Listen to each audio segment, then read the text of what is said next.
Bonjour à tous, bonjour à toutes. Je suis ravie de vous retrouver pour une nouvelle émission du Bar de l'économie sur IDFM Radio Anguin. Florence Sueur au micro, accompagnée de Philippe à la technique et toujours bien sûr en vidéo live via Facebook, page Bar de l'économie. Et puis, vous pourrez retrouver toute cette émission ensuite sur notre chaîne YouTube. Abonnez-vous. Alors, le thème du jour aujourd'hui, eh bien, ce sera l'intelligence artificielle. Comment l'apprendre? On va donc parler d'éducation, d'intelligence collective, d'intelligence collaborative, de plateformes d'expérimentation. On va parler de compétition, d'innovation, bien sûr, mais aussi de responsabilité sociétale et du rôle de la région Île-de-France dans ce domaine. Parce que, à mes côtés, j'ai la chance d'avoir Lionel Grotto. Bonjour. Bonjour Florence. Vous êtes le directeur général de l'institution Choose Paris Région, l'agence de promotion et d'attractivité de la région Île-de-France qui a été créée en 2014. Vous venez de signer un partenariat avec Ivan City qui est à vos côtés d'ailleurs. Bonjour Tawhid Chiwi. Bonjour Florence, bonjour à tous. Vous êtes le président fondateur donc de cette nouvelle école qui s'appelle Ivan City School for Technology, Business and Society. Je traduis, l'école supérieure d'intelligence artificielle de business pour la société, formant de futurs ingénieurs que vous voulez responsables pour l'humanité. Et vous êtes installé sur le campus universitaire de Cachan. Et puis à nos côtés, Philippe Blanchard, bonjour. Bonjour Florence. Vous êtes le président fondateur de Futurous. Vous intervenez, vous rapprochez le monde du sport et la technologie. Et vous êtes d'ailleurs installé à Dubaï, à Lausanne. On a beaucoup de chance que vous soyez avec nous aujourd'hui. Et pour vous, les nouveaux usages rendront l'expérience encore plus immersive. On sera très intéressé que vous nous donniez quelques exemples. Et donc, voilà un petit peu pour parler de tous ces sujets autour de l'intelligence artificielle. Alors, comme d'habitude, les infos du jour. Nous sommes vendredi, donc on commence à se détendre et on commence tout de suite avec notre experte bien-être, Céline Mestre, pour la gestion des émotions.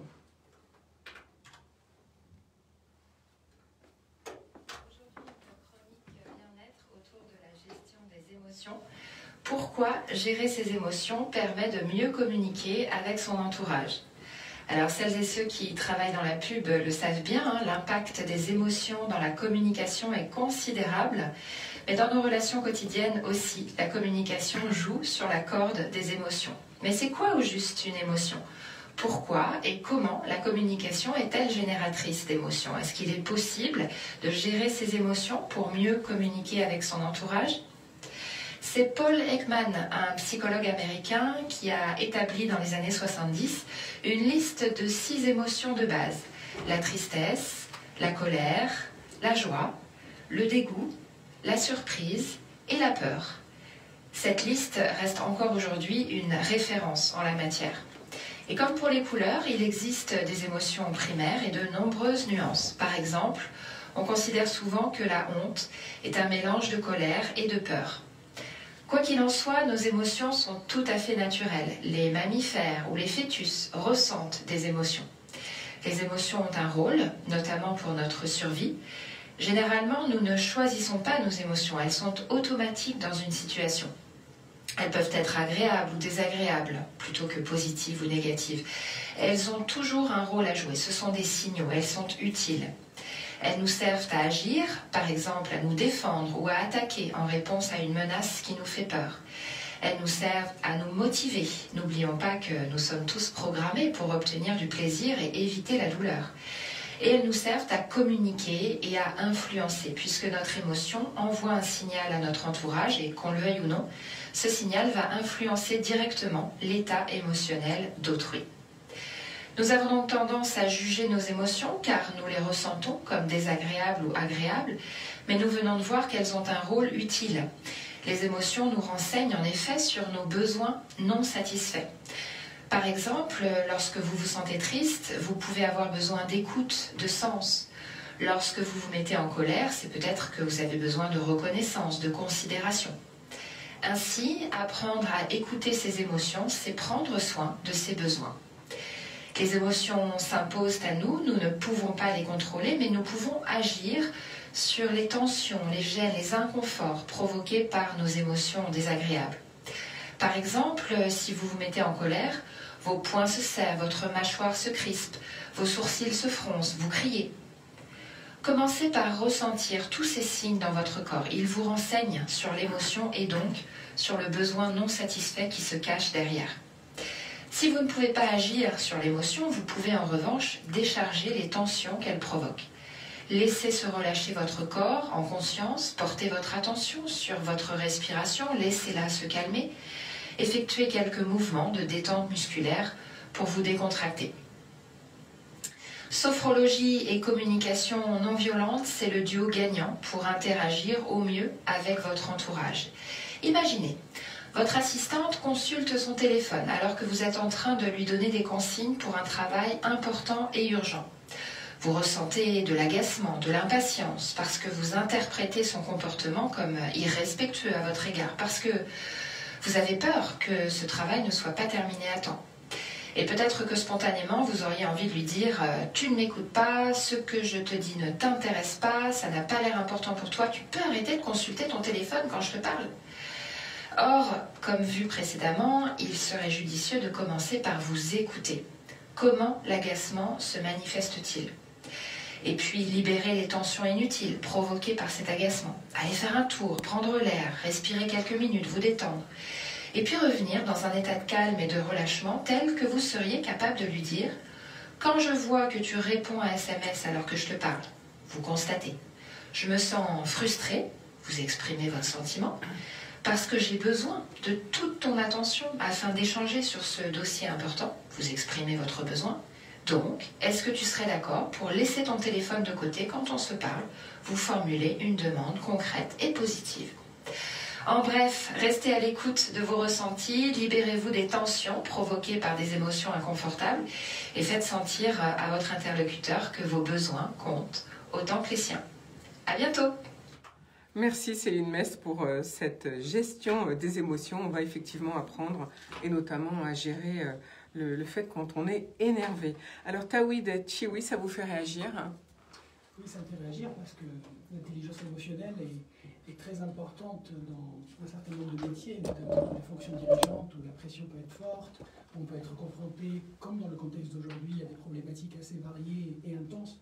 Et c'est vrai qu'elle émerge parmi les compétences les plus demandées pour les fonctions dirigeantes, parce qu'on a tendance dans le monde académique notamment à parler beaucoup d'intelligence académique, d'intelligence intellectuelle, qui est mesurée par un quotient intellectuel, le QI, mais il y a aussi l'intelligence émotionnelle, qui est mesurée par un quotient émotionnel aussi. Et cette capacité de gérer ses émotions est importante, parce que c'est derrière ça qu'on soit capable justement d'influencer, d'entraîner, d'accompagner. Et j'ajouterais juste une troisième catégorie d'intelligence, qui en a 9 globalement, selon les meilleures théories, mais l'intelligence sociétale, qui est aussi importante.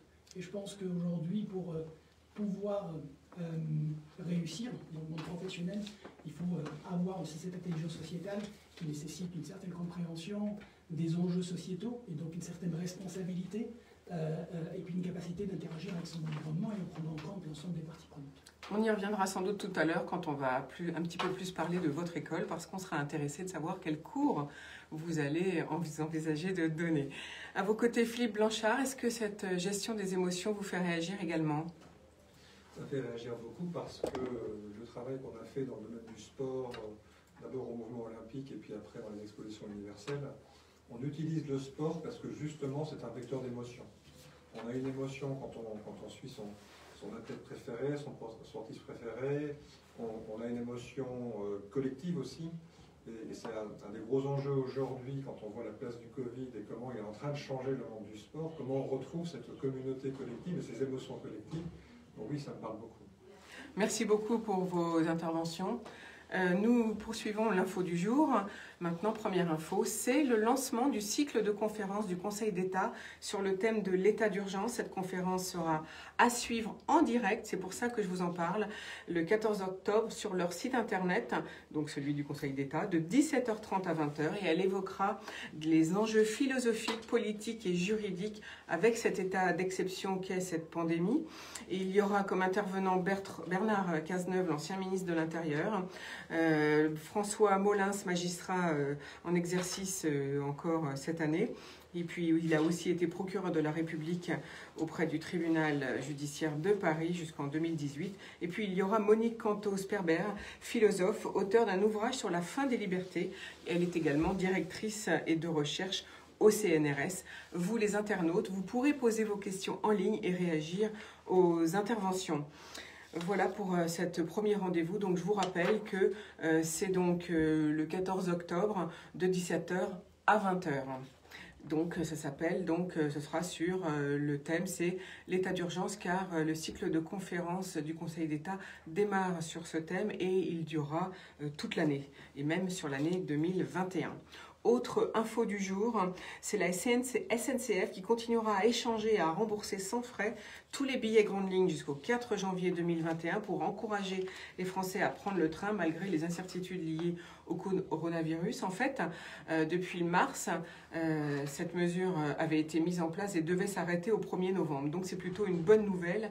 Mais derrière tout ça, c'est simplement que la SNCF fait beaucoup de promotions pour attirer les voyageurs, car son chiffre d'affaires s'est amputé de 3,7 milliards d'euros avec la pandémie, a annoncé Laurent Trevisani, le directeur général délégué stratégie et finances. Et ça, c'était dans les Échos. Autre info du jour, alors là, c'est cette fois, on part directement dans l'intelligence artificielle. C'est Amazon Go à Seattle, aux États-Unis, qui teste dans 2 magasins le fait de payer ses courses en passant la main devant un lecteur biométrique, un scanner. Donc, bien sûr, l'empreinte de la paume de la main est reliée à une carte bancaire. L'empreinte palmaire ouvre également les portes d'entrée sécurisées des 2 magasins de Seattle, qui nécessite généralement un code. La technologie sera déployée dans 20 magasins d'Amazon Go au fur et à mesure de l'avancement du test, a déclaré Amazon aux médias américains Recode. Le processus prend moins d'1 minute et les clients peuvent enregistrer leurs 2 paumes. En 2019, Amazon a fait breveter une technologie qui permettait d'identifier les mains des gens en analysant les caractéristiques comme les rides, les veines et même les os. Par mesure de sécurité, il faut scanner intentionnellement sa main, bien sûr, pour que le système fonctionne, ce qui empêche de payer évidemment les courses, par exemple, de quelqu'un d'autre.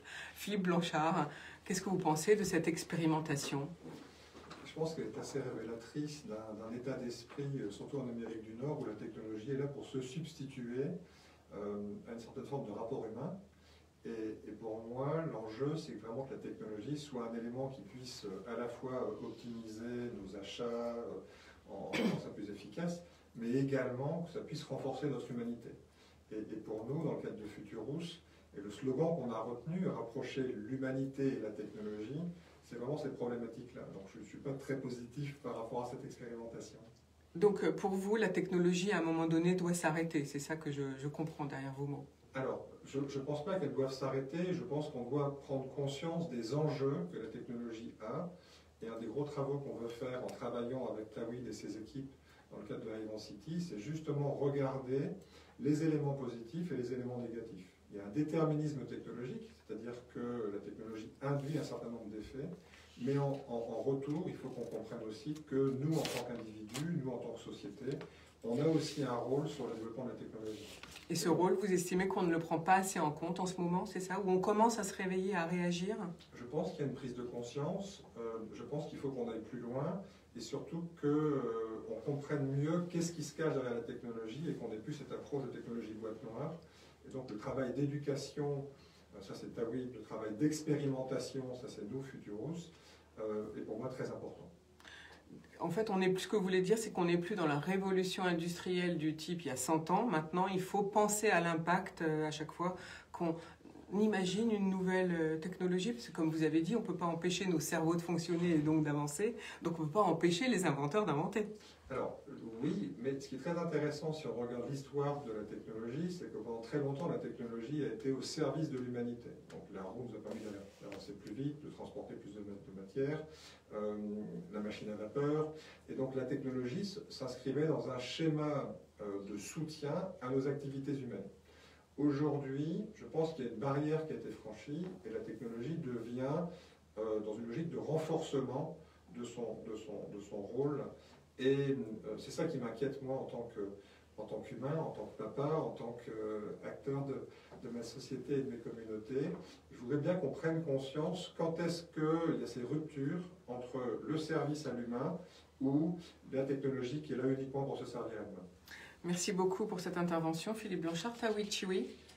Oui, juste pour dire que la technologie ne change pas la société, c'est la façon avec laquelle on utilise la technologie ou l'innovation qui change les choses. Et c'est pour ça qu'il est très important de ne pas enseigner uniquement ou d'accompagner les jeunes à maîtriser la technologie, mais les accompagner aussi à dire quels sont les enjeux sociétaux qu'il peut y avoir derrière et comment je peux avoir une utilisation ou une mise en œuvre responsable. C'est vrai que dans un contexte où on est dans une société sans contact, de plus en plus, pouvoir ouvrir des portes avec la pomme de la masse, c'est très intéressant parce que ça répond aussi à un contexte bien particulier.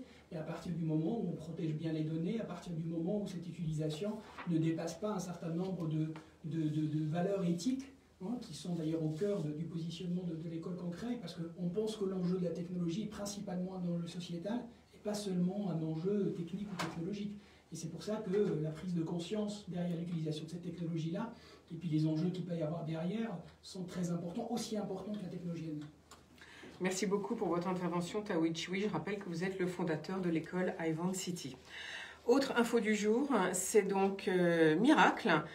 Ça s'écrit M-I-R-A-K-L, qui devient une licorne française, c'est-à-dire une jeune entreprise en hypercroissance non cotée en bourse et dont la valorisation s'élève à au moins 1 milliard de dollars, comme par exemple Doctolib ou Blablacar ou Vodoo, dont on a entendu parler cet été.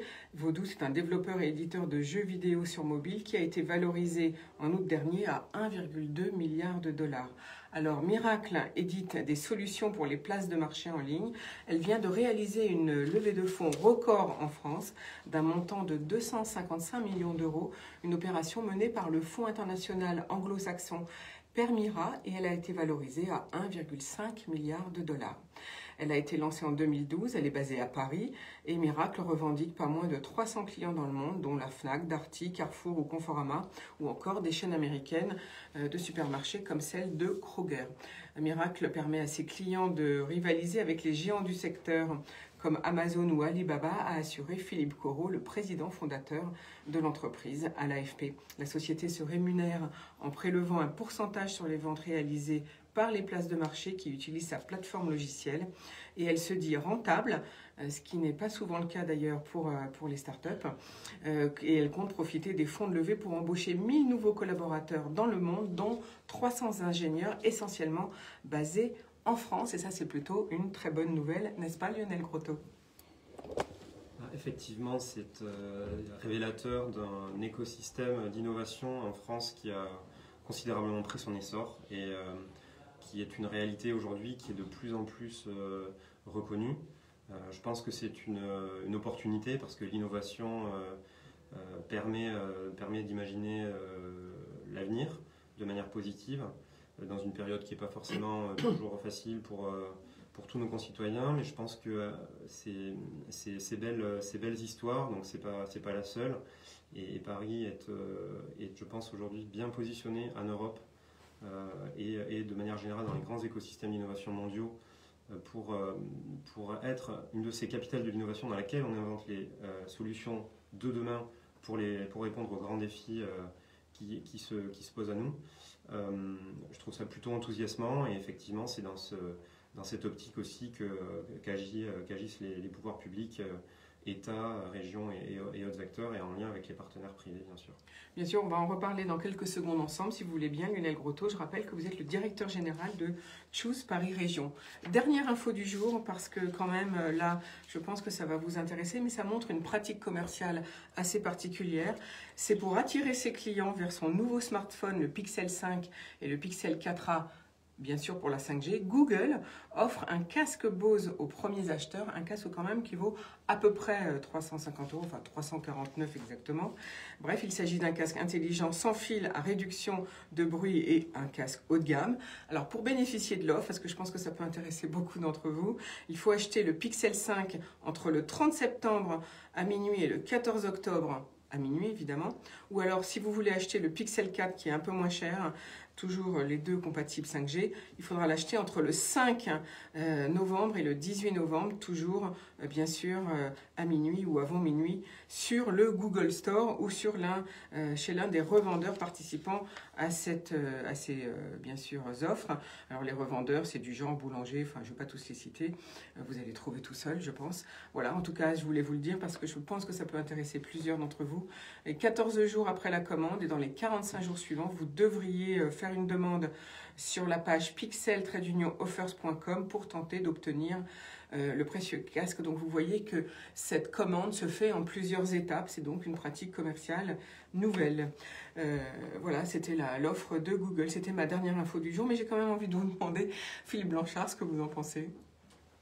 Moi, je trouve que c'est assez intéressant de voir que Google est passé d'un moteur de recherche et au début on imaginait que l'information était mise gratuitement et gracieusement à disposition, et de plus en plus on prend conscience que ça s'inscrit dans un schéma où on est profilé, on anticipe de mieux en mieux nos comportements, on vend nos comportements à des acheteurs, à des agences de publicité ou à des fabricants de produits ou marchands de services.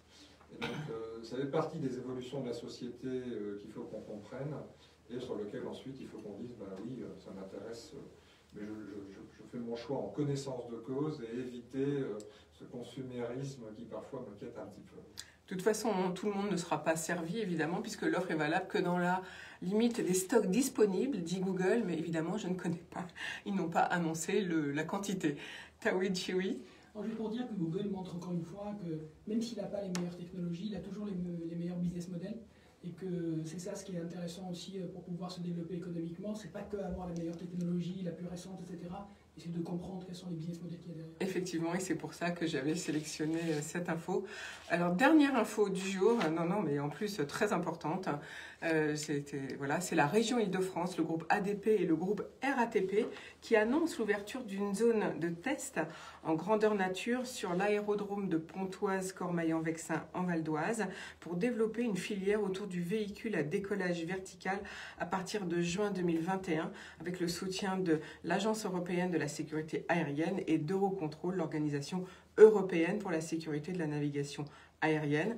Alors ce sont des opérations de stationnement, de décollage et d'atterrissage qui vont pouvoir être testées en situation aéronautique réelle, ainsi que des opérations autour du véhicule, par exemple la maintenance ou alors la recharge électrique.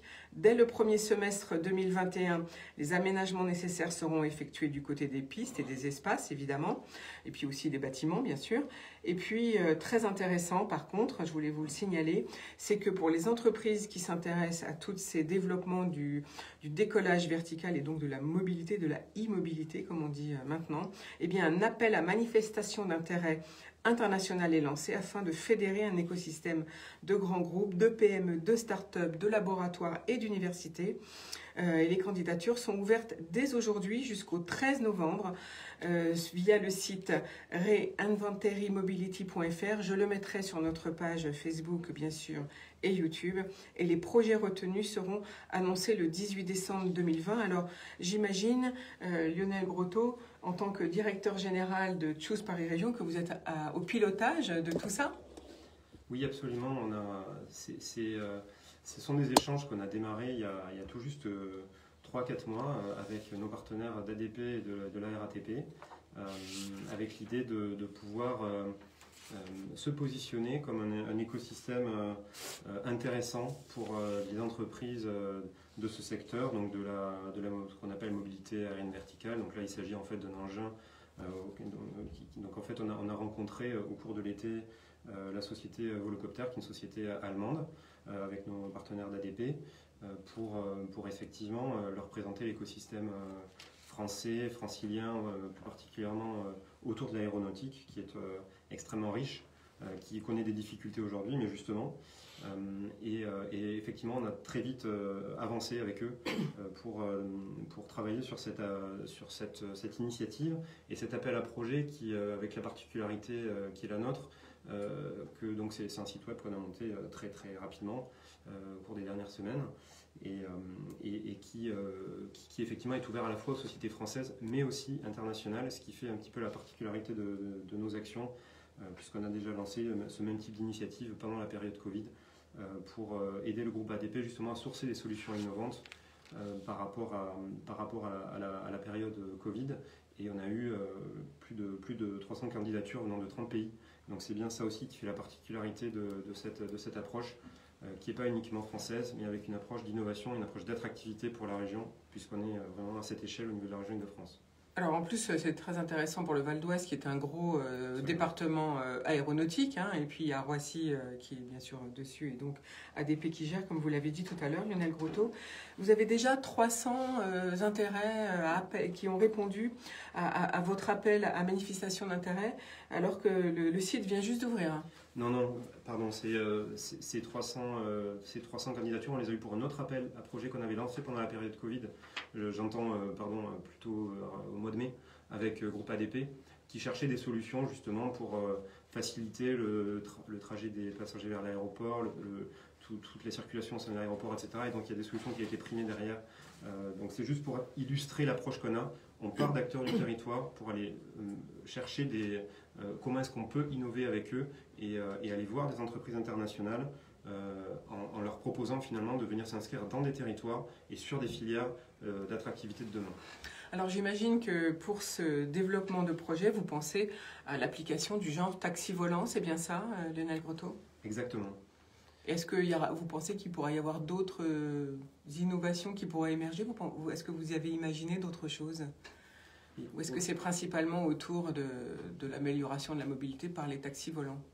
Autour de l'avion du futur, il y a beaucoup d'idées différentes. Donc là, on a focalisé sur un sujet qui est effectivement le taxi volant, avec cet écosystème autour de Pontoise, avec l'idée de pouvoir relier, en complément bien sûr des transports en commun, des autres modes de transport, mais des grands pôles régionaux avec ce mode de mobilité.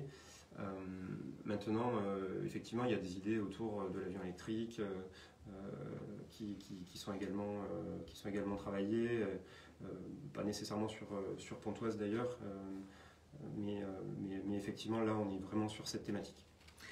Est-ce que c'est uniquement l'électrique qui est réfléchi sur cette thématique ou est-ce qu'on pense à d'autres technologies?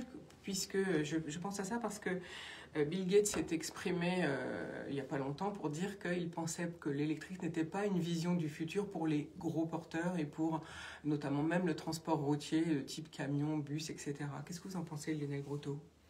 Alors, je ne suis pas un spécialiste de la mobilité en soi, mais c'est vrai que les solutions volantes électriques pures sont a priori plus simples sur plutôt des petits porteurs. Là, on est par exemple c'est une solution full électrique et elle est effectivement limitée à 2 personnes, le pilote et son passager.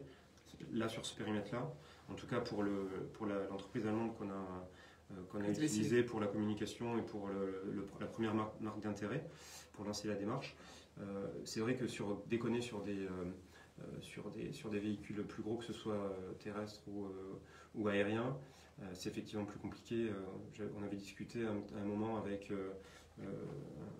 un ancien responsable d'Airbus qui avait lancé une démarche, effectivement, c'est Clifan d'Airbus à un moment donné, avait été un peu abandonné et une société qui s'était créée en marge autour des sociétés électriques.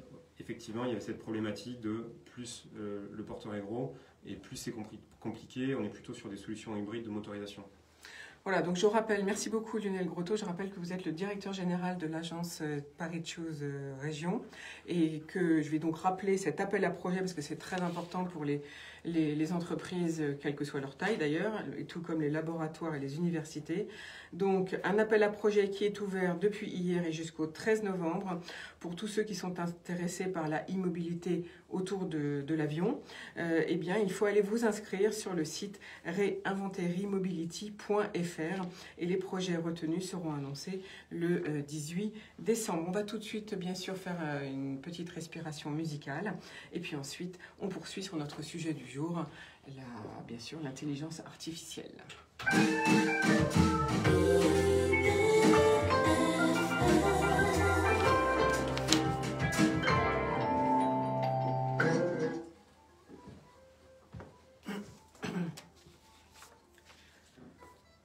Donc là, on fait une petite pause d'1 minute ou 2. Non, qu'est-ce que je dis moi? On fait une petite pause d'1 minute 50 à peu près.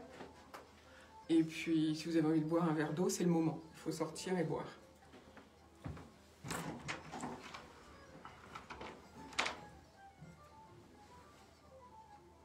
Un petit conseil bien-être le matin. Exactement.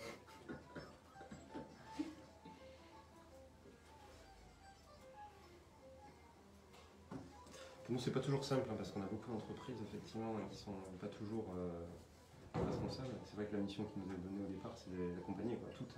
Donc on a cette réflexion-là de pouvoir au moins accompagner celles qui ne sont pas forcément dans cette démarche vers ça. Il y a du mentoring, par exemple, de sociétés en Ile-de-France qui sont là-dessus. Mais c'est pas toujours simple. Et puis les sociétés elles-mêmes, la dernière fois je discutais avec quelqu'un qui a lancé une start-up qui fait de l'intelligence artificielle, accompagnement des parieurs par l'intelligence artificielle sur tous les paris sportifs. Il commence par le foot, évidemment, ça développe énormément ces fonds de crise. Et puis le système d'IA qui analyse toutes les données du passé, donne des indications, donc il faut payer le business model, c'est opérer l'abonnement, etc. Et on fait un partenariat, et tout d'un coup je me suis dit, enfin, il faut que sa démarche soit éthique, parce que nous on est une école qui met ça en valeur, donc on ne peut pas s'associer avec des gens qui... Et je lui ai dit, bah, en quoi l'intelligence artificielle que vous développez dans votre système est éthique? Et il ne sait pas. C'est-à-dire même lui, il est incapable de dire. C'est-à-dire ils n'ont pas de référentiel pour dire quelles sont les valeurs, comment, est-ce que ça pousse les gens à parier plus ou pas, etc. Donc même pour eux, ce n'est pas une question facile à laquelle on peut répondre. Et c'est pour ça qu'il faut accompagner c'est quoi l'éthique, et en plus il n'y a pas pareil pour un chinois, pour un français, pour un américain, la conception n'est pas du tout la même. Exactement, on a cette Et ne difficulté. serait-ce que ça. Et imagine si les entreprises ne le savent pas. On y retourne. Comment on fait? On y retourne. Nous voici de retour au bar de l'économie sur IDFM Radio Anguin. Aujourd'hui, nous parlons intelligence artificielle et autour de ça, bien sûr, on va parler de sport, de compétition, d'intelligence collaborative, mais aussi du rôle de la région Île-de-France, car j'ai la chance d'avoir à côté de moi, avec moi, Philippe Blanchard, le président fondateur de Futurous, Tawhid Chiwi, le président fondateur de l'école Ivan City, et Lionel Grotto, le directeur général de l'institution Choose Paris Région. D'ailleurs, j'aimerais bien qu'on commence, si vous voulez bien, Lionel Grotto, par présenter votre institution. Expliquez-nous un petit peu l'objectif de cette nouvelle agence, j'allais dire, puisque le nom a changé en fait, qui est de promouvoir et de la promotion et l'attractivité de la région Île-de-France. Est-ce que dans le monde, c'est pour le monde international, est-ce qu'il faut se battre? C'est ça un petit peu l'esprit de Choose Paris Région? Oui, se battre, mais en restant dans quand même de la construction positive pour les territoires. On pourra y revenir, mais nous, on est une agence d'attractivité comme il peut en exister dans beaucoup de métropoles, que ce soit en France ou à l'étranger. On est 80 collaborateurs qui sont basés 70 à Paris, dans le 19e arrondissement. Et puis on a une présence également aux États-Unis, qui est notre premier, disons, marché de source d'investissement étranger, à la fois côte Est et côte Ouest. Et puis également en Chine, sur un marché avec énormément effectivement d'innovation, quand on parle d'intelligence artificielle, beaucoup de choses qui bougent également là-bas. Et notre mission, c'est effectivement d'assurer l'attractivité, la promotion de la région Île-de-France, d'accompagner les entreprises internationales qui souhaitent se développer pour une première implantation, mais aussi pour réinvestir dans les territoires. Et puis ensuite, mener certaines actions pour pouvoir renforcer l'attractivité. Et donc, pour faire ça, le travail qu'on mène maintenant, et de manière vraiment renforcée depuis 3 ans, c'est de travailler de manière très forte en lien avec nos partenaires.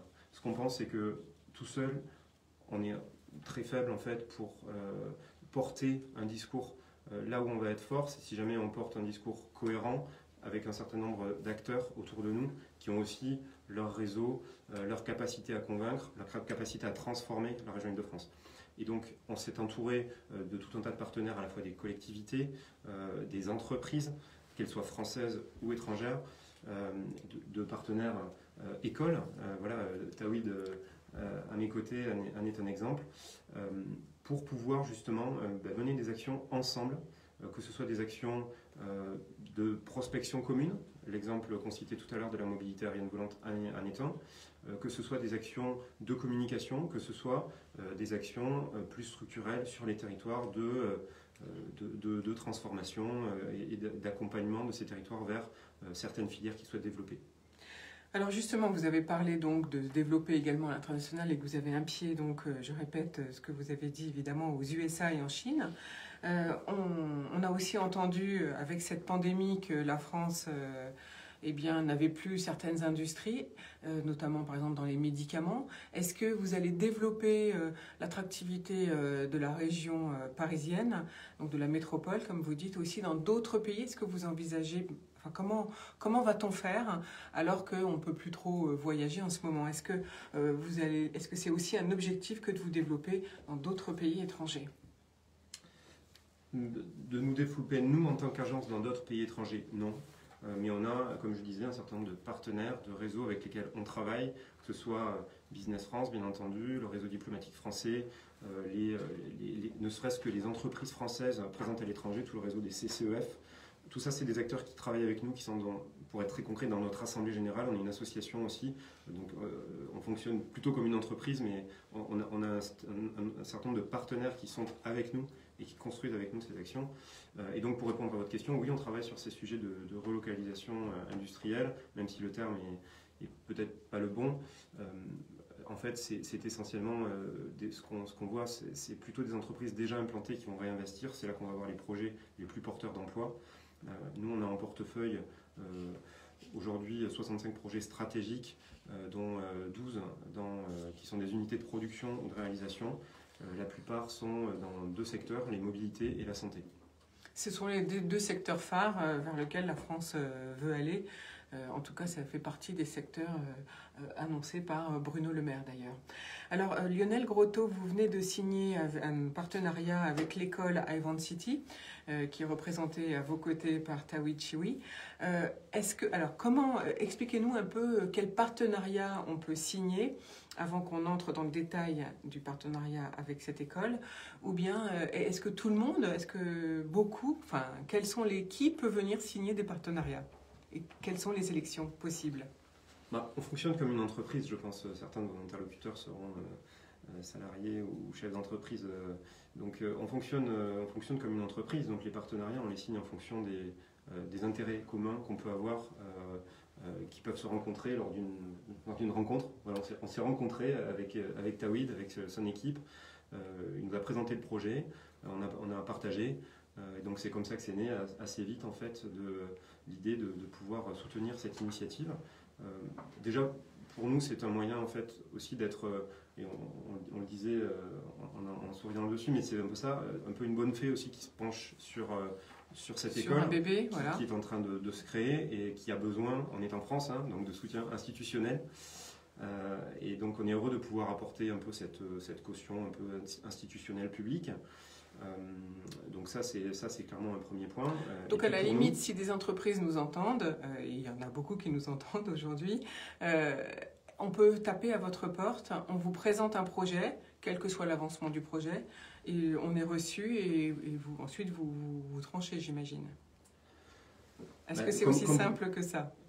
Comme vous comprenez, on est une structure qui, effectivement, comme toute structure entreprise, on a des moyens qui sont bien sûr limités. Donc on essaye de cibler des partenariats qui peuvent être stratégiques pour nous. Pour nous, l'intelligence artificielle est un sujet stratégique. Le sujet de l'éducation et des talents est un sujet majeur pour les entreprises, qu'elles soient françaises, qui souhaitent se développer, ou les entreprises étrangères. On a des entreprises qui souhaitent venir s'implanter en Île-de-France, qui veulent par exemple monter un laboratoire, un centre de recherche, que ce soit sur l'IA ou sur d'autres sujets. Parfois, la seule question qu'ils nous posent, c'est mettez-nous en contact avec une autre entreprise qui a recruté 100 data scientists, et c'est la seule question.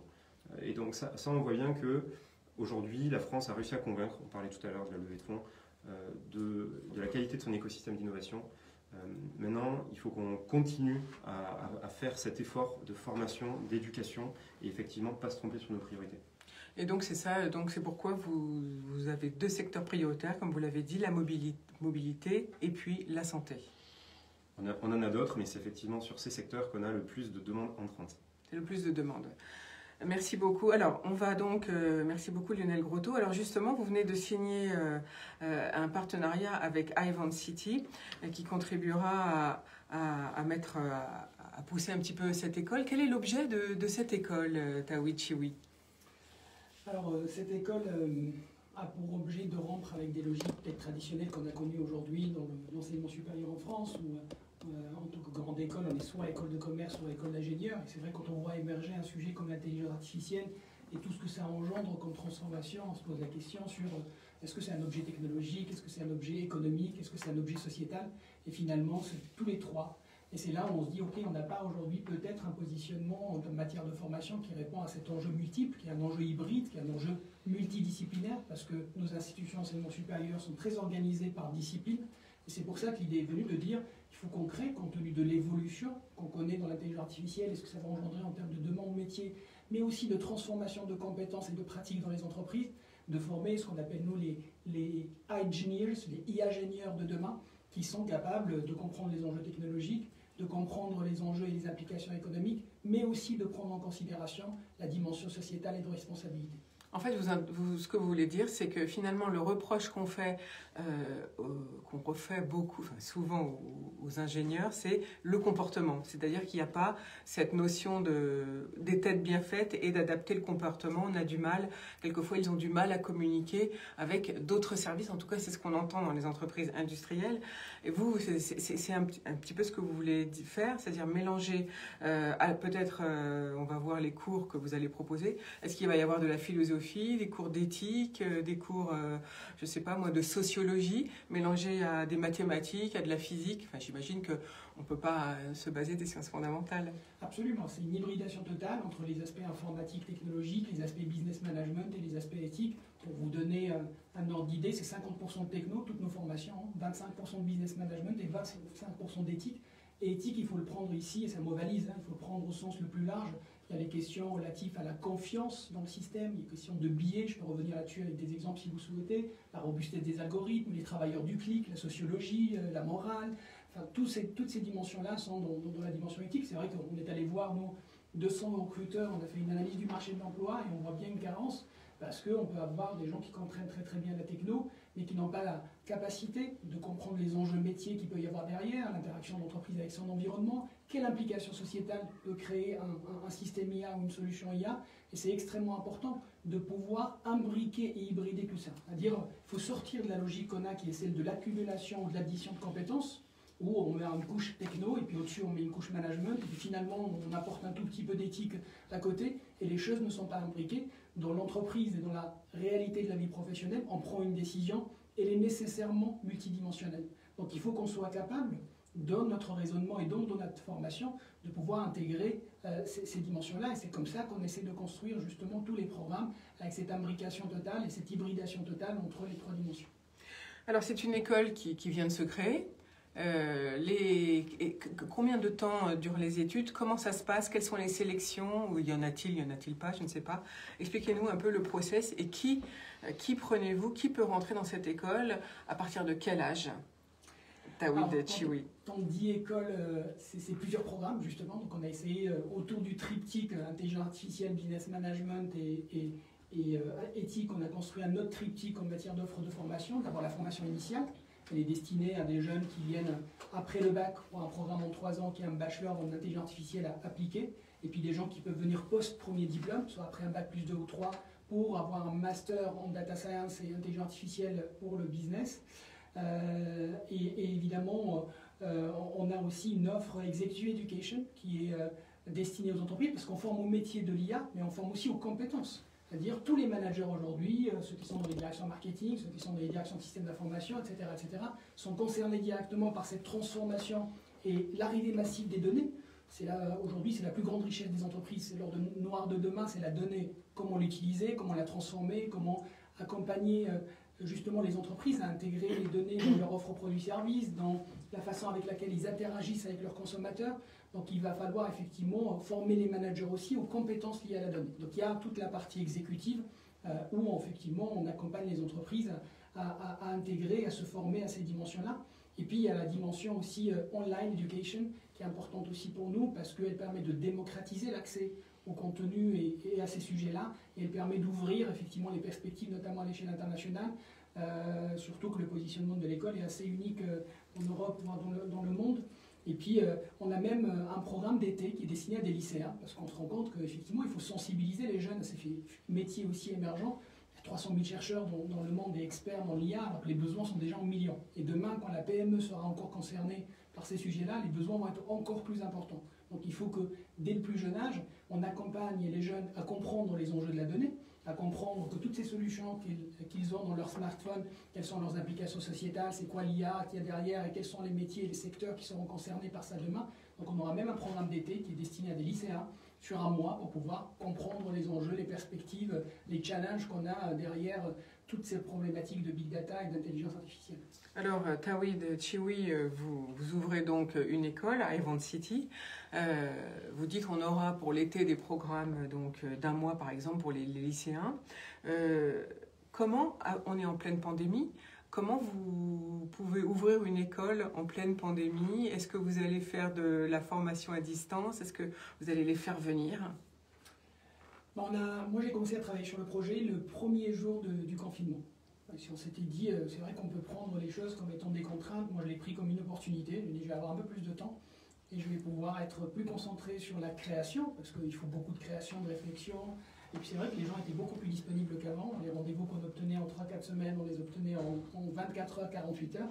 Donc en 6 mois, on a fait ce qu'on aurait pu faire en 2 ans.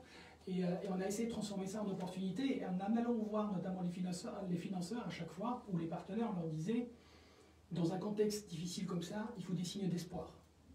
Et si on se concentre uniquement sur la crise et sur aider à la relance, à sauver, etc., on rentre dans une dynamique qui est négative. Il faut avoir quelques signaux qui sont positifs et qui permettent de redonner espoir et qui permettent de dire, on table aussi sur demain, à la sortie de crise, si on n'a pas engagé dès maintenant de nouvelles initiatives, à la sortie de crise, on aura du mal pour redémarrer. Mais si on engage dès maintenant un certain nombre de choses qui arriveront à une situation de stabilité, de croissance assez intéressante dans un an ou deux à la sortie de crise, c'est là où notre économie sera beaucoup plus performante. Et c'est un peu ça l'enjeu qui était pour nous. Donc on s'était dit, voilà, on réfléchit, on construit. C'est vrai que les cycles sont longs dans l'enseignement supérieur. On n'ouvre pas une école et demain il y a des étudiants. Il y a une année de concours, de sélection, de promotion de l'école, il y a de liens avec les entreprises, avec les recruteurs, avec ceux qui vont recruter les étudiants pour les stages, pour les alternances. Et puis il faut vous faire labelliser, j'imagine aussi. Bien sûr, il y a toute la question, reconnaître par le ministère de l'Éducation. C'est long. C'est long, bien sûr, c'est long. C'est lent, tous ces processus administratifs, mais c'est ce qui permet aussi de protéger un peu le secteur et de lui donner son attractivité, parce que l'enseignement supérieur en France est quand même très attractif. À l'échelle internationale, même si on a perdu un peu notre attractivité ces dernières années, mais c'est en train de reprendre. Et pour nous, c'est pour ça que le choix de la région de Paris était très important, parce qu'on sait que c'est une région très attractive. C'est vrai, là, on passe par une année blanche dans l'enseignement supérieur international, ça c'est clair, hein, la mobilité internationale a beaucoup baissé cette année, mais on sait que tout va être reconduit, en tout cas on espère, à la sortie de crise, et qu'on ne perdra pas tous ces étudiants internationaux qui peuvent venir cette année, mais ils vont venir l'année d'après. Et là, on aura un flux de 2 ans qui va arriver. Donc on s'est dit, on est dans le bon timing si on arrive effectivement à avoir un projet différenciant. Parce que les écoles de commerce, il y en a partout dans le monde et ça se développe. Les écoles d'ingénieurs, il y en a. Mais des écoles qui sont comme ça, hybrides, intelligence artificielle, données, business, éthique, il n'y en a pas beaucoup dans le monde. Et en plus en France et en région parisienne, très attractive. Donc voilà, c'est vrai que pour nous, c'était le bon moment pour y aller. Tawhid Chiwi, vous allez ouvrir, vous êtes en train d'ouvrir donc à Event City cette école. Quand pensez-vous que vous pourrez accueillir vos premiers étudiants? On espère les accueillir en septembre. Sur la partie formation continue, professionnelle continue, on va commencer dès le mois de janvier. Mais pour les étudiants... Janvier 2021, donc. Absolument. Et pour la formation initiale, c'est en septembre 2021. Puisqu'on s'est positionné sur un campus dans la ville de Cachan, dans les anciens locaux de l'ENS, où on sera installé avec d'autres écoles d'ingénieurs. Et ce campus, c'est 12 mois de travaux, de réaménagement, parce qu'on a voulu en faire un campus en phase avec la logique pédagogique innovante de l'école. On voulait faire pas le campus de 2021, mais de 2040. Donc on est allé observer une vingtaine de campus très innovants dans le monde et essayer de s'inspirer des pratiques pédagogiques et de la traduction de ces pratiques pédagogiques dans les espaces. C'est vrai que notre secteur aujourd'hui est un secteur de l'expérience apprenant et pas des contenus. Donc l'expérience apprenant passe aussi par les espaces qu'on offre aux étudiants, même si on parle beaucoup de distanciel, mais on peut revenir sur le débat. Pour moi, c'est très discriminant le distanciel. Donc on a envie d'offrir à nos étudiants une expérience physique sur un campus très innovant. Et donc il y a 12 mois de travaux, d'aménagement, de réflexion, d'adaptation des espaces, d'équipement, quand on sera prêt, en tout cas on l'espère, pour la rentrée de septembre 2021. On comprend avec votre exposé que vous ne voulez peut-être pas faire de cours didactiques tels qu'on les faisait avant en amphi, mais que vous voulez plus faire apprendre par peut-être l'expérience, la pratique, plus que par la théorie, c'est ça ? Par la pratique, le bon mix entre la technique et les fondamentaux qui permettent d'inventer la technique de demain, parce que le problème d'un certain nombre d'institutions qu'on a aujourd'hui, c'est qu'ils ne donnent que la couche technique. Donc l'étudiant, au bout de 3 ans, quand la technique a changé, notamment en intelligence artificielle, aujourd'hui on utilise des logiciels, des systèmes qui n'ont même pas été inventés, ils auraient été inventés il y a quelques semaines encore, et puis ils vont se développer dans les années à venir. Donc, si on donne aux apprenants que la couche technique, demain ils ne seront pas capables, quand la technique change, d'évoluer et de se transformer. Il faut leur donner un bon mix entre les fondamentaux et la technique ou la pratique qui leur permet une certaine insertion. Mais l'insertion, ce n'est pas l'employabilité. L'employabilité, c'est 40-43 ans de carrière.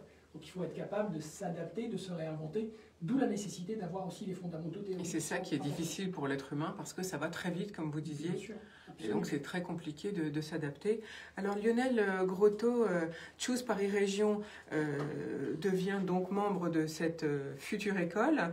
Vous allez être aux membres de direction, enfin d'administration. Est-ce que c'est aussi cette manière de vouloir former les jeunes et les moins jeunes, de permettre aussi aux femmes d'accéder à la technologie, puisqu'on reproche aux jeunes filles qui sont en bac de ne pas choisir des formations scientifiques. Et puis on a vu très récemment l'étude du ministère, qui est sortie cette semaine, du ministère de l'Éducation, le niveau de maths des collégiens a énormément baissé. Oui, nous, ce qui nous a en tout cas intéressé dans l'approche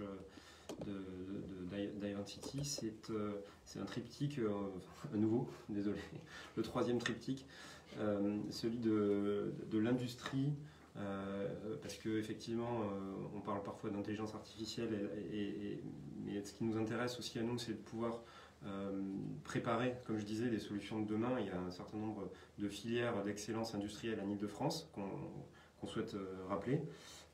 Et puis, il y a cet aspect éthique, et donc qui est la deuxième patte. Et puis, l'interdisciplinarité qui est prônée par l'école, qui me paraît hyper importante. En fait, on a des écosystèmes académiques, universitaires en Ile-de-France qui sont hyper puissants. Mais lorsqu'ils se rassemblent et qu'ils parlent entre eux, ils le sont encore plus. Et on voit souvent que les innovations, elles se font en fait aux frontières entre les disciplines. Donc c'est vraiment ça qui est intéressant aussi pour nous, de pouvoir pousser ce type de modèle dans un écosystème académique français qui a aussi ses institutions, par les institutions. Et puis qui est reconnu, en fait. On sait très bien que la formation française est très appréciée. Voilà, elle est très appréciée. Maintenant, parfois, il peut y avoir une difficulté à appréhender la manière dont on peut effectivement travailler avec cet écosystème, qui est fait parfois d'acteurs publics, etc. Donc, on a des pépites, je veux dire, que ce soit le CEA, que ce soit l'INRIA, et le CNRS, bien d'autres. Je pense que ce type d'approche apporte quelque chose aussi de neuf et qui est vraiment intéressant pour nous. Et vous parliez effectivement des femmes, ça s'inscrit dans le volet numéro 2.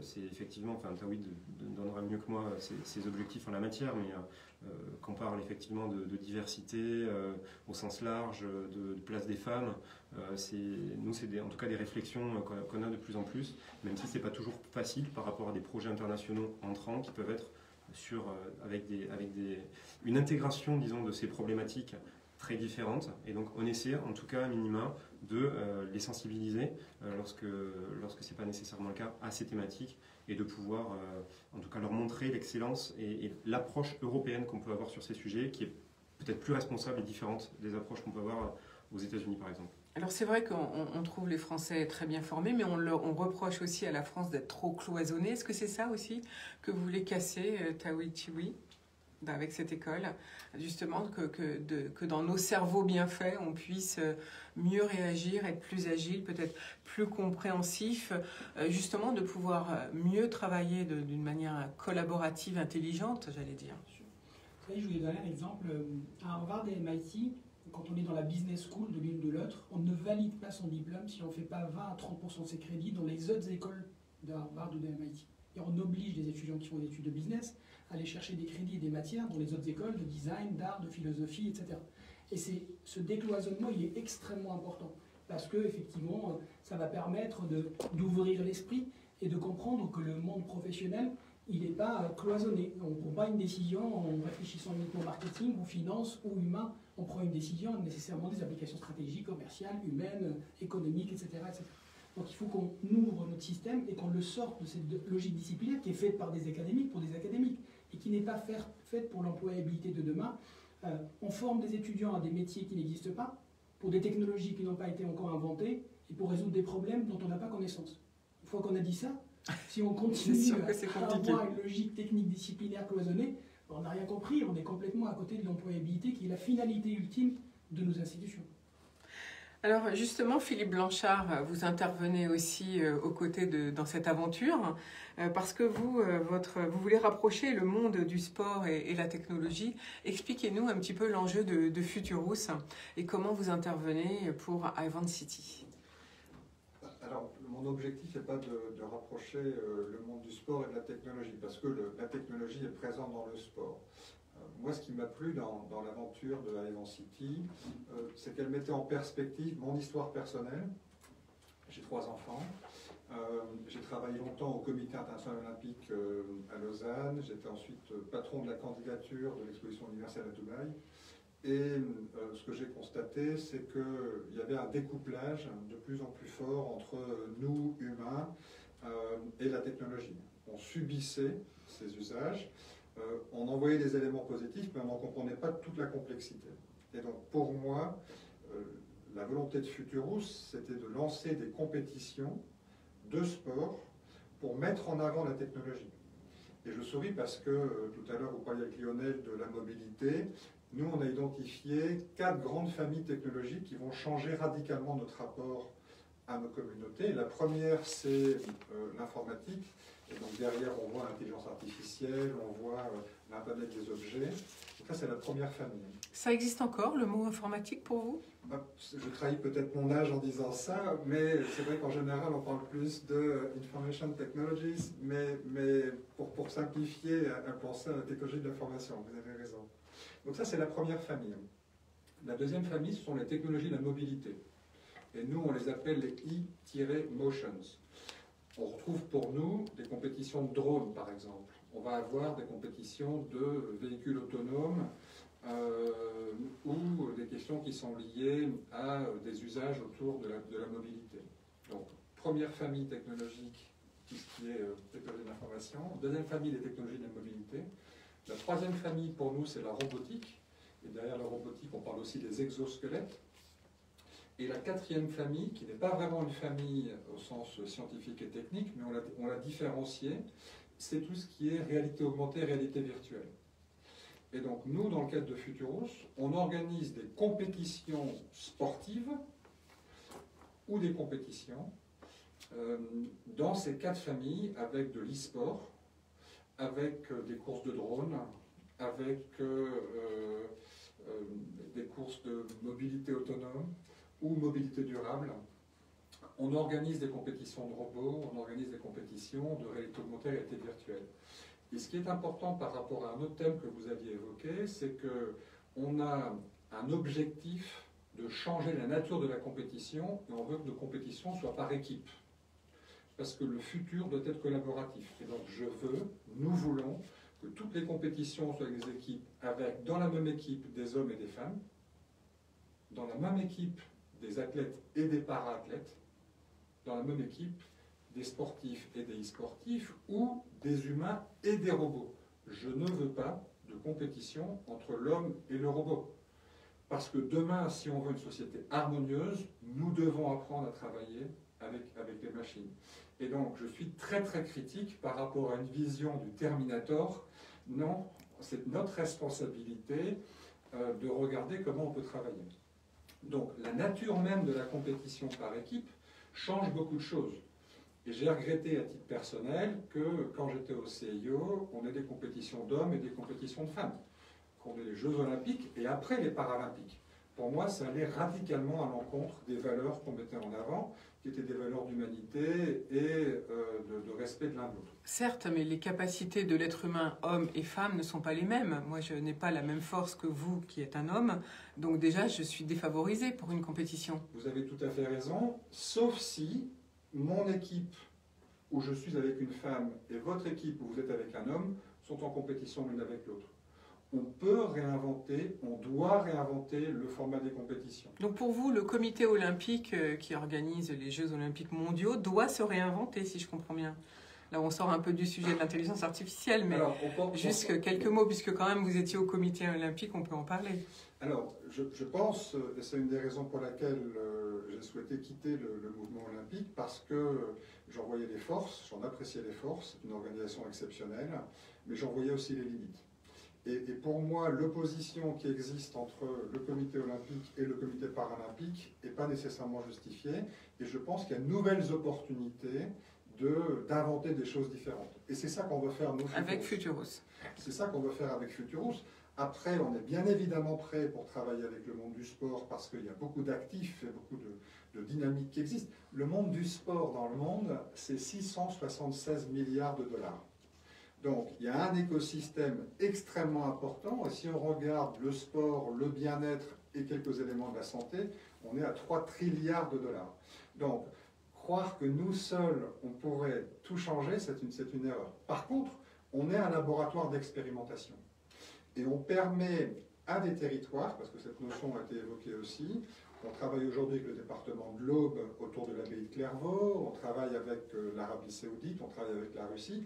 Les territoires, certains territoires ont compris que leur histoire, leurs enjeux du futur, les rendaient très très proches de la vision qu'on avait nous dans le cadre de Futurus, puisque on veut réconcilier l'humain et la technologie. L'humain et la technologie, et c'est tout le but de votre entreprise, de travailler toujours dans le thème de la compétition finalement, mais entre les machines finalement et les êtres humains, voire les deux ensemble. Alors, il y a la compétition sportive, mais on peut aussi avoir, et je pense que c'est un élément qui est très important, une compétition où les gens votent, mais on peut avoir une compétition artistique. On peut faire voter des gens dans un défilé de mode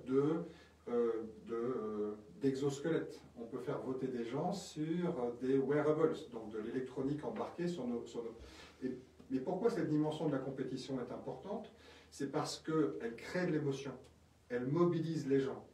Et un des enjeux qu'on a rencontré, qu'on a réconcilié en travaillant avec Tawhid, c'est justement le fait qu'au travers du sport, on inspire les gens, on les motive.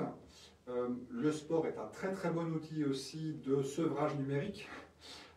Et ça, il ne faut pas l'oublier parce que c'est un véritable enjeu par rapport à nos sociétés. Donc, je ne dis pas qu'il ne faut pas de technologie, mais il faut des équilibres dans la technologie.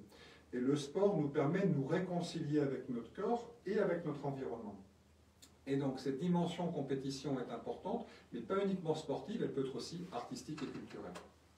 Merci beaucoup Philippe Blanchard, c'est très intéressant ce que vous venez de dire, l'objet donc de Futurus, votre entreprise, de rapprocher donc le sport et la technologie. Vous avez parlé de compétition à venir, de drones, de véhicules autonomes, on est très intéressés, mais j'allais dire, alors deux questions. D'abord la compétition, c'est quand même un moteur de l'être humain malgré tout, mais et même si le jeu nous rapproche et qu'on voit qu'on peut se défouler quand on suit des compétitions, même si on n'est pas soi-même participant.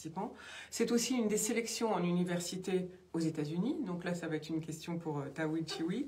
Est-ce que la compétition, finalement, c'est pas un bon moyen de sélection, plutôt que toujours les calculs, les mathématiques ou la physique? Et puis, deuxièmement, avec la pandémie, Philippe Blanchard, est-ce que ça va modifier la manière de faire des jeux, des compétitions? Parce que vous avez parlé de faire des choses à distance, notamment dans la mode. Alors, pas uniquement dans la mode, mais je pense que le sport reste une dimension physique, et donc c'est notre corps et c'est un environnement qui existe.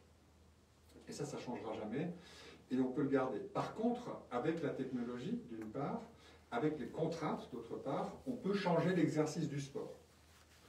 Le Tour de Suisse, durant les mois d'été, a eu lieu sur des vélos d'appartement qui étaient connectés les uns aux autres. Et donc les équipes avaient une mesure de leur performance, se positionner par rapport à leurs compétiteurs et les galets d'entraînement sous leur vélo, intégrer des éléments de résistance qui étaient liés au fait qu'ils étaient en train de monter ou en train de descendre. Donc la technologie existe et nous permet de changer l'exercice du sport.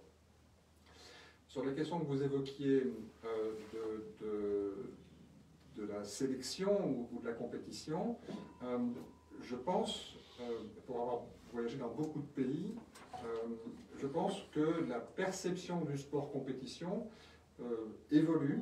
Et si vous regardez en Asie, par exemple, qui aujourd'hui est très compétitive, les Chinois sont très compétitifs et investissent beaucoup d'argent dans les meilleurs entraîneurs, les meilleurs joueurs. Mais historiquement, l'approche du sport pour eux était beaucoup plus une question d'équilibre. Et ce que l'on appelle, nous, les sports de combat, eux, ils appellent ça des arts martiaux. Donc on oppose la dimension sport, qui est une version très anglo-saxonne et même britannique, de leur approche qui est une approche plus d'équilibre. Et aujourd'hui, avec la globalisation, avec les contraintes du Covid, avec la technologie, on a l'occasion justement de réinventer ou de revisiter ces différentes questions qui nous paraissaient inscrites dans le marbre précédemment.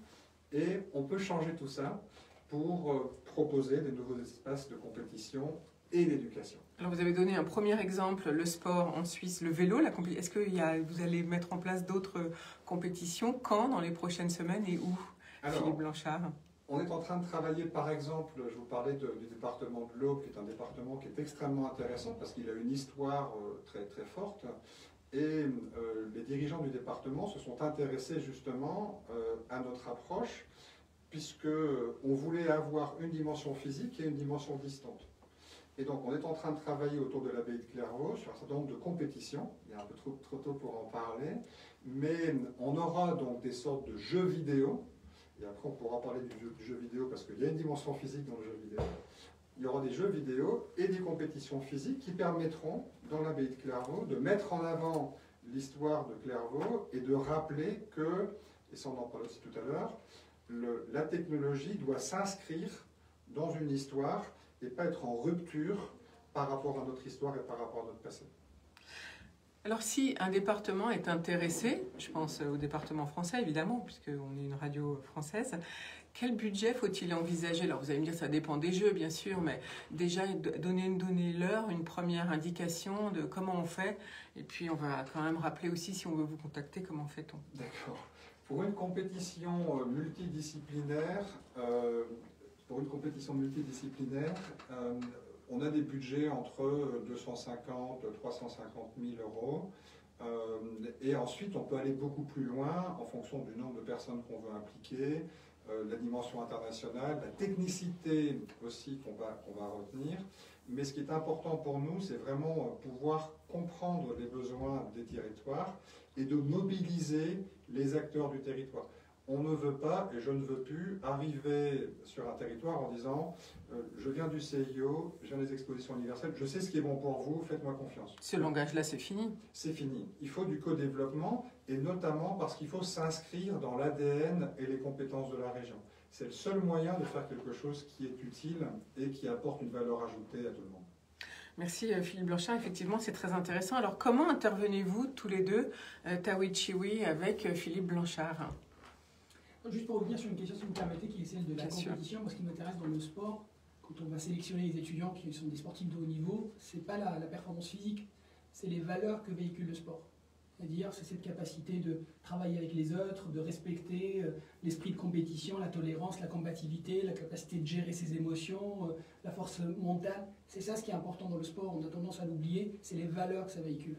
Et on peut aussi s'appuyer sur le sport pour pouvoir davantage diffuser ces valeurs-là. Et l'envie de réussir aussi, c'est très important. Rendre les gens responsables ou rendre les gens tolérants, c'est pas en faisant des cours sur l'éthique qu'on rend les gens éthiques ou responsables.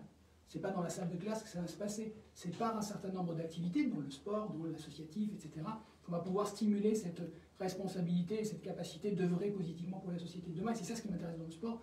Et c'est pour ça qu'en travaillant ensemble, on se disait aussi, d'abord, on parle de plus en plus de sport augmenté aujourd'hui. Hein. Les meilleurs sportifs, c'est pas ceux qui ont la meilleure performance physique, c'est souvent ceux qui ont les meilleures équipes techniques, la meilleure IA, les données les plus développées. On l'a vu dans toutes les compétitions, dans le tennis, dans le foot, etc.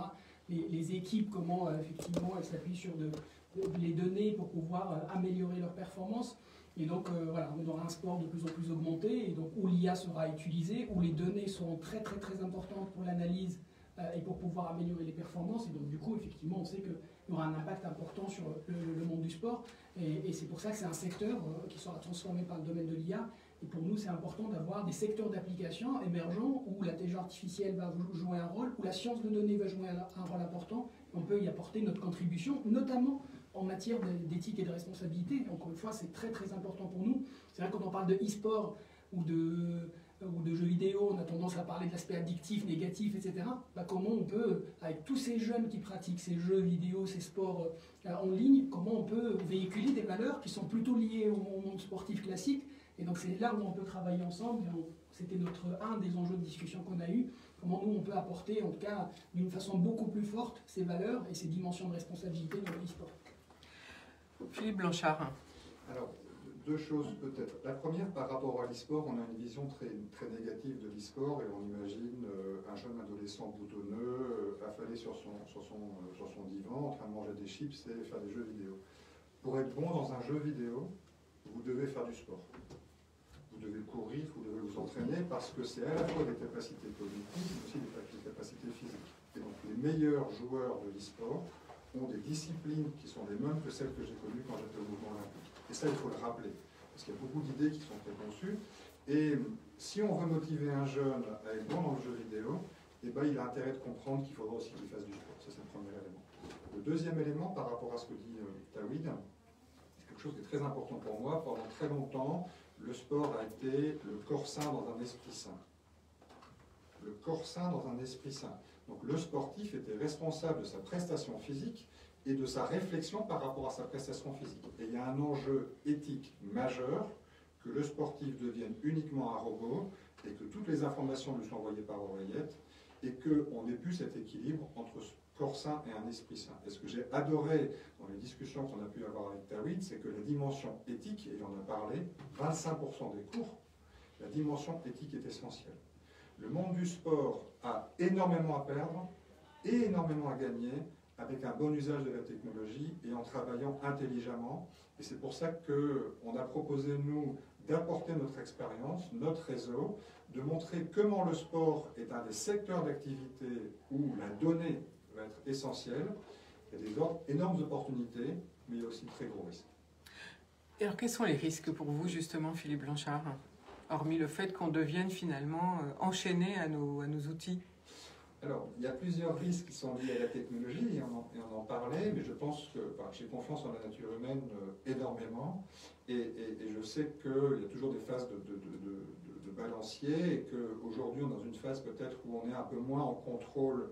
Je pense qu'il y a un réveil aujourd'hui, je pense que les initiatives comme celle de Tawhid, la vôtre aussi, permettent de répondre à des questions et d'engager un dialogue. Donc ça, c'est un premier élément qui est un élément positif. La deuxième chose par rapport au risque, c'est que l'intelligence artificielle augmente tout ce qui est prédictabilité de la compétition. 90% des gens vont regarder un match de foot s'ils ne connaissent pas le score final. Quand on connaît le score final, on perd 90% du lectorat parce qu'il n'y a plus l'émotion qui est liée au sport. On parlait de l'émotion tout à l'heure, c'est très très important. Et donc, la question du dopage a été quelque chose qui a été fortement mis en avant par le mouvement olympique et sportif. Je pense que c'est effectivement important, mais je suis plus inquiet par la question des paris en ligne et tout ce qui est collecte d'informations pour récupérer des informations précises sur les performances de l'athlète, sur les potentialités de gain de l'équipe, parce que là, je pense que ça va changer beaucoup de choses. Et justement, Futurus nous permet de proposer quelque chose où il n'y a pas uniquement cette compétition au sens sportif, mais on revient sur une compétition au sens plus holistique, avec une dimension artistique, une dimension culturelle, et c'est ça aussi qu'il faut rappeler. Alors, vous parlez d'émotion, on a parlé de réalité virtuelle. Tawhid, Chiwi, j'avais envie de vous demander, est-ce que les cours en réalité virtuelle, est-ce que pour vous, la réalité virtuelle va s'immiscer dans vos cours? Comment comment allez-vous faire vos cours? Parce que finalement, on se rend compte que les jeunes, ils sont habitués à être agiles, à naviguer sur Internet. Plus personne ne regarde la télévision, ils regardent sur les réseaux sociaux. On voit bien que les cours didactiques, ils n'ont plus envie. Comment vous allez faire? Moi, je pense que la dimension digitale dans l'enseignement, elle est très discriminante. J'ai 2 filles, des garçons par ailleurs, mais 2 filles, il y en a une pendant la période de confinement qui s'est très bien sortie avec la dimension distancielle, il y en a une complètement décrochée. Et je me dis, le digital n'est pas censé remplacer l'expérience physique et l'accompagnement qu'on est censé faire pour les étudiants, parce que sinon on créera plus de discrimination entre ceux qui sont capables d'avoir une certaine autonomie et de suivre et ceux qui ne le sont pas. Et ce n'est pas notre métier. Notre métier, c'est d'accompagner aussi tout le monde et d'essayer de les faire progresser. Donc le digital, pour nous, en tout cas, c'est une façon d'apporter une individualisation à l'enseignement. Et c'est le plus grand enjeu de la pédagogie de demain. C'est de mettre 100 personnes dans le même amphithéâtre et de leur donner 100 contenus différents. Parce qu'ils n'ont pas la même façon d'apprendre, parce qu'ils n'ont pas les mêmes aspirations, parce qu'ils n'ont pas les mêmes backgrounds, parce qu'ils n'ont pas la même capacité de résoudre la difficulté. Donc du coup, il va falloir apporter un peu plus d'individualisation et de personnalisation de l'enseignement. Et c'est là où le digital, et c'est là où l'intelligence artificielle peut apporter toute sa puissance. C'est de façon à ce qu'on puisse avoir des contenus personnalisés, des niveaux de difficulté qui s'adaptent à chaque apprenant, et ça, le digital peut apporter sa contribution. Donc je pense qu'effectivement, tout ce qu'on voit aujourd'hui, la réalité virtuelle, l'immersif, le digital, bon, on a un contexte qui nous a obligés sans doute à aller vers ça, mais dans notre modèle, il y aura 2000 heures d'enseignement en présentiel. De toute façon, les étudiants le demandent. La sociabilisation, c'est quand même important pour des jeunes. Parce qu'on ne peut pas ne plus avoir de rapport humain, c'est impensable. On voit bien, les jeunes, ils ont envie de se retrouver, d'aller boire un verre ensemble. Enfin, vous qui avez des enfants, vous le voyez bien. Donc, effectivement, merci en tout cas pour ce commentaire. Et ça nous rassure quelque part.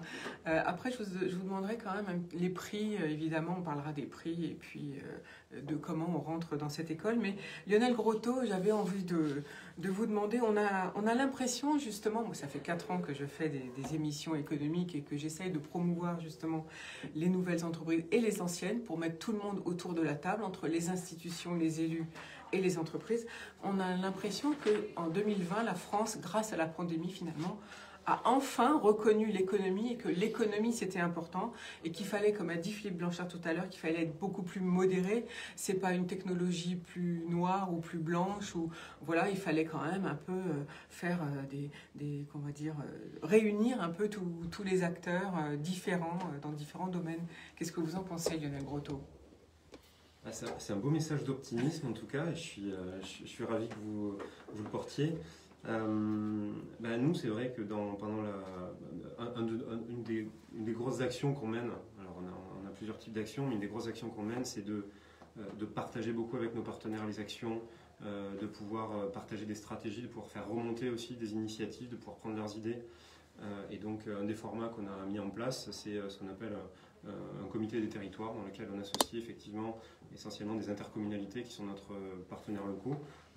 Parfois, on peut effectivement travailler également avec des maires sur des projets concrets.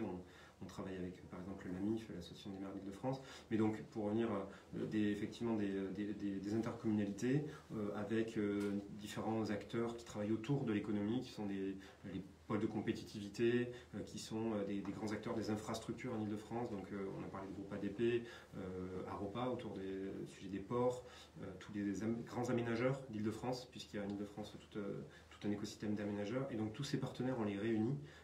Et pendant la pandémie, effectivement, c'était beaucoup plus simple. Et donc, on avait effectivement des calls sur lesquels on était jusqu'à 80.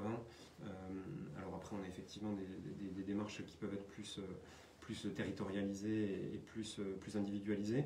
Mais en tout cas, effectivement, une capacité, je pense que la France a montré en tout cas sa capacité à travailler avec ce mode de travail à distance, en fait, avec des infrastructures. En fait, ce que ça a montré, c'est que les infrastructures étaient au niveau, ce qui n'était pas forcément le cas dans d'autres pays. Même au Royaume-Uni, on a eu des exemples où des entreprises n'arrivaient pas à passer au télétravail parce que l'infrastructure n'était pas là. En Île-de-France, aujourd'hui, c'est le très haut débit quasiment partout. Les dernières prises de fibre pour les dernières en tout cas, pour la région Île-de-France, c'est pas valable dans toutes les régions de France quand même. Je mets un petit bémol. Il y a encore des régions qui sont un peu en attente. C'est pour 2022 malheureusement, mais bon, c'est comme ça. On ne peut pas fibrer tout d'un coup. Je vous laisse poursuivre, Lionel Grotto. Effectivement, vous avez raison. Mais effectivement, je pense en tout cas, un certain nombre d'entreprises aujourd'hui sont en difficulté et vont l'être aussi dans les prochains mois, donc ça on le sait. Et oui, l'importance de l'économie, elle est effectivement, je l'espère, qu'elle va être aussi de plus en plus reconnue et que oui, ce type de message autour du fait qu'avec l'innovation, avec les technologies, on peut effectivement proposer des opportunités pour des jeunes de l'emploi et sur des métiers qui font du sens autour de thématiques positives. Je pense que c'est ça qu'on porte en Île-de-France, une idée d'une région dynamique, innovante, mais aussi éthique et responsable, qui invente les technologies de demain. Alors justement, le télétravail, pour vous, c'est quelque chose de bénéfique ou bien, enfin, on voit qu'il y a des avantages et des inconvénients. Est-ce que vous, à l'agence Choose Paris Région, vous le pratiquez? Est-ce que vous allez le poursuivre? Alors nous, il se trouve qu'on est effectivement depuis le jour 1 du 13 mars ou 16 mars, je ne sais plus, en télétravail, effectivement, pour toutes les fonctions, complètement. Donc on a effectivement, pendant toute la période épidémique, poursuivi sur ce mode-là, et ça a extrêmement bien fonctionné en réalité. Et aujourd'hui, je pense qu'il y a quand même un enjeu de pouvoir se voir, se rencontrer, mais le mode physique aujourd'hui doit aussi être associé à autre chose. Et je pense que c'est toute la réflexion qu'il peut y avoir. Il y a un énorme marché de bureaux en Île-de-France, et donc énormément de personnes qui réfléchissent à ça. C'est d'ailleurs assez impressionnant. On avait des salons autour de l'immobilier ces derniers temps. Je pense qu'en Île-de-France, il y a des capacités aussi pour inventer des nouvelles manières de travailler. Et non, se voir, c'est aussi peut-être davantage, pas pour venir au bureau et se mettre à son desk et faire son truc tout seul, ou rentrer dans un meeting à 15 personnes, mais c'est aussi peut-être rentrer en contact tout simplement avec les gens, échanger, discuter. Et je pense que c'est ça qu'il faut réinventer pour réinventer un peu, entre guillemets, le bureau de demain et la nouvelle manière de travailler ensemble. Pour vous, le télétravail doit être un choix du salarié, enfin de celui qui travaille, ou bien est-ce qu'il faut qu'une entreprise, pour vous, l'impose? Qu'est-ce que vous en pensez? Qui veut répondre à la question? Tawichi, oui. Non, juste pour dire qu'on a formé nos managers à faire du présentiel, à faire des réunions, à organiser des choses. Et aujourd'hui, on leur dit de faire du management distanciel qui n'a pas les mêmes principes, les mêmes modalités et les mêmes outils que le management traditionnel. Donc si on veut aller vers un peu plus de distanciel, de télétravail, il faut aussi qu'on accompagne les managers à gérer à distance. Et ce n'est pas du tout la même problématique. C'est pour ça que les expériences, quand je pose la question à des gens qui font du télétravail, il y a des gens qui disent c'est catastrophique, parce que voilà, ils ont un management qui fait que ça ne donne pas la souplesse qu'il est censé donner, et ça ne donne pas les capacités et l'accompagnement parce qu'ils sont perdus, parce qu'ils ne savent plus quoi faire, parce qu'ils n'ont pas la capacité d'aller voir quelqu'un pour dire comment je peux accompagner ou avancer, et d'autres qui ont une expérience très positive. Donc il faut qu'il y ait aussi un accompagnement des dirigeants et des managers et des entreprises à pouvoir passer une étape où le distanciel est beaucoup plus important. Merci beaucoup Tawichi. Il nous reste à peu près 4 minutes d'antenne. Donc j'avais envie de vous demander, Tawichi, d'abord de rappeler le nom de votre école. Si on veut vous contacter, comment on fait? Combien vont coûter les formations? Est-ce que donnez-nous des idées? Et puis au niveau de la sélection, est-ce que ça va être un concours? Comment vous le pensez? Alors, Avon City School for Technology, Business and Society, Paris-Cachan. Donc, on peut nous contacter via notre site, avoncity.ai, AI pour Artificial Intelligence. C'est le meilleur moyen de nous contacter aujourd'hui. Évidemment, on a des concours tout au long de l'année pour pouvoir accompagner l'intégration dans nos différents programmes de formation. Les frais de scolarité sont entre 8 000 et 15 000 euros en fonction du programme par an, avec une dernière année en apprentissage et avec un système de bourse sur des critères sociaux et des critères d'excellence académique. Très important pour nous, c'est doté d'un fonds de dotation. On va financer une vingtaine jusqu'à 20 bourses gratuites et totales de frais de scolarité dès la première année sur l'ensemble du cursus de l'étudiant. Et puis on veut monter un peu plus si on arrive effectivement à être accompagné par des entreprises notamment. Donc voilà globalement, et évidemment c'est un système de concours pour l'ensemble de nos programmes, qui est un concours propre qui va se dérouler tous les mois. Très beau projet, on vous souhaite beaucoup de succès. Bien sûr, Philippe Blanchard, pour vous contacter, quel futur faut-il vous souhaiter justement? Alors un futur collectif, parce que, comme je le disais, le futur doit être collaboratif, donc on réussira tous ensemble, ou on échouera tous ensemble. Et pour nous contacter, le plus simple, c'est notre site internet et l'adresse notamment team, T-E-A-M, @futurus, futurus.org. Je ne pense pas qu'il y ait des échecs, je pense qu'il n'y a que des expériences.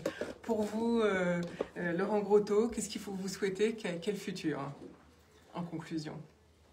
Je rejoins assez le message de Philippe. Je pense que si on arrive à construire ensemble des visions partagées des territoires, de ce qu'on veut, devenir, de ne pas subir la technologie, l'innovation, d'arriver à avoir cette étape précédente qui est de penser, de s'autoriser à être créatif aussi, parce qu'on est une nation qui a l'avantage d'être hyper créative. Je pense qu'on a toutes les cartes pour réussir et rester attractif et attirer des emplois pour la population. Alors pour vous contacter, on va rappeler l'adresse. Comment fait-on, Lionel Grotto? On est effectivement, vous pouvez nous retrouver sur LinkedIn, sur Twitter et également sur notre site internet chooseparisregion.org. Voilà, pour nous contacter. Donc si vous avez des beaux projets, allez-y. Et puis je vous rappelle donc l'appel à projet autour de la mobilité du taxi volant, donc qui s'est donc à s'inscrire à partir d'aujourd'hui. Pour ça, on peut aussi aller, j'imagine, sur le site de Paris de l'agence Choose Paris Région et vous réaiguiller vers le site que vous venez de créer, j'imagine, Lionel Grotto. Absolument, c'est en ligne. Et voilà, cette émission s'achève. Bon, évidemment, on a essayé, on traite comme tous les mois du sujet de l'intelligence artificielle. Merci à vous trois pour votre présence malgré la pandémie. Je vous retrouve bien sûr dès lundi et puis d'ici là, je vous souhaite un très bon week-end. Ciao, ciao.